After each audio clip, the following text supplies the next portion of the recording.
काहे बैठल हूँ? रोटी वोटी ना बनी का? हम ना बनाइबो। काहे रे इतना काहे गुस्सियात है? का बात है? का कह के लिए आइल रहला, भुला गईला? का भुला गई रे? ना याद बात सुना, रोब ना देखावा बतिया सोना ऐसा जनवा दहेज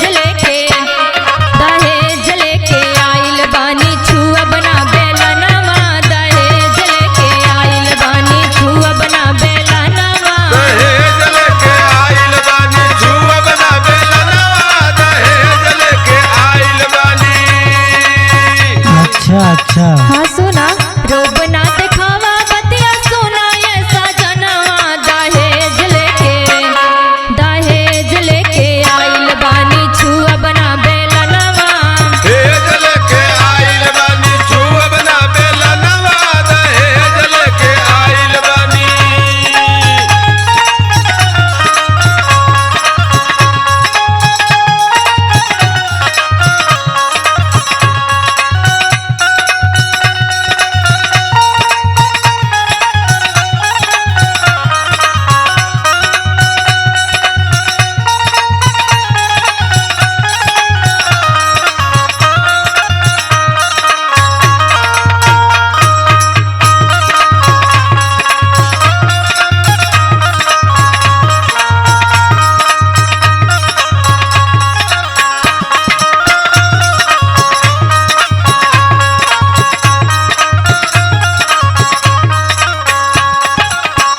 अरे भाई रोटी वोटी ना बनाइबू तो काव खाइल जाई? खुद ही जाके बना ला। करे हम तोरे रहते खाना बनाई? बनैबा ना तो का करबा? सुना सुनाओ। ला सुना, सुनावत है।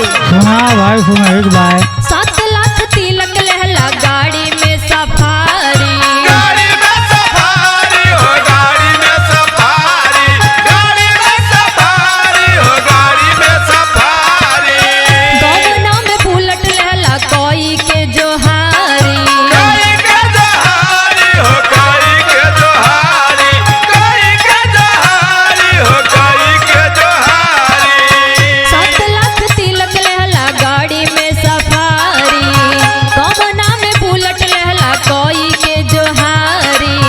एक एक बात सुना खोली के तू कनवा, दहेज लेके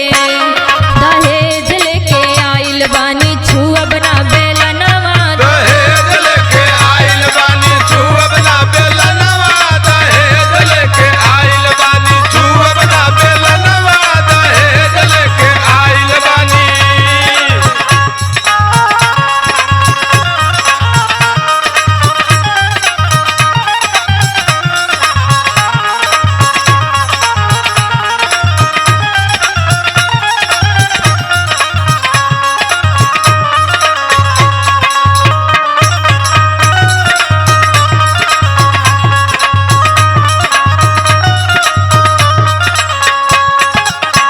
करे हम खाना बनाए तो गांव समाज का कही?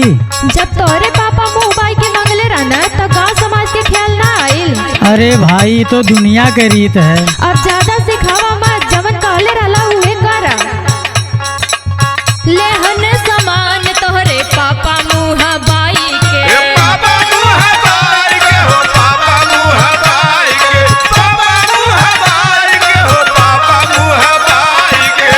पहले रहल वादा राखब रानी बनाई के, रानी बनाई के हो, रानी बनाई के, रानी बनाई के हो, रानी बनाई के।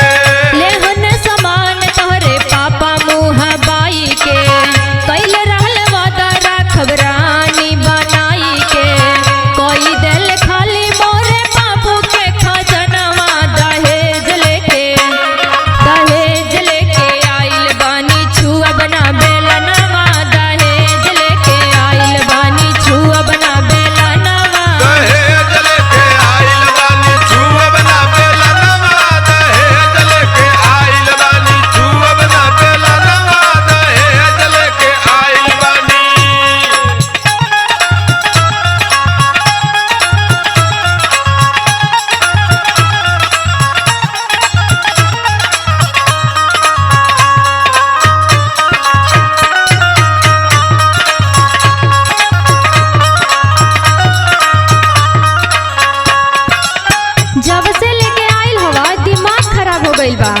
ये हमार रानी काहे गरम होत हो, मिलजुल के रहा, कमन दिक्कत बा।